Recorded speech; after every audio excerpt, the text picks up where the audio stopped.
When it comes to handing off campers to the local church, we have to remember as a church and camp that we're partners together. The camp ministry here has been a great resource for our church, and I think that's how the Wilds views their philosophy, is to serve local churches and be a resource for them in the discipleship of young people and families. The Wilds does a good job of reinforcing biblical truth that we are teaching to our youth group.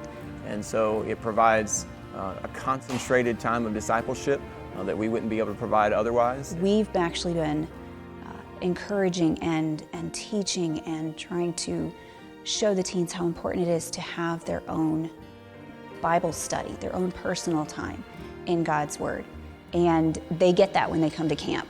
One of the beautiful things about a camp setting is that the camp can accomplish and be specifically focused on something that the church can't, to pull away from everyday life, to set aside a week where they don't have their phones and they don't have the same number of friends who are speaking in them, to pull them out of a sinful environment and then to recognize they're going back into that environment. But as a church, we partner together that when that handoff comes, I know what they've been taught. I know, because the philosophy of the Wilds has been so ingrained in the staff members, I know what they're getting in the cabins for cabin devotions. I know they're getting the word from the pulpit.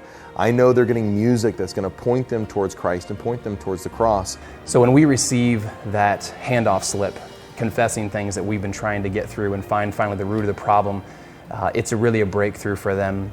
I can think of so many kids that we get back home and can share that with their discipleship leaders, with their families. We've even bridged conversations with their families, with their parents, where we can help them really have that breakthrough in their growth and go deeper and start really truly discipling them.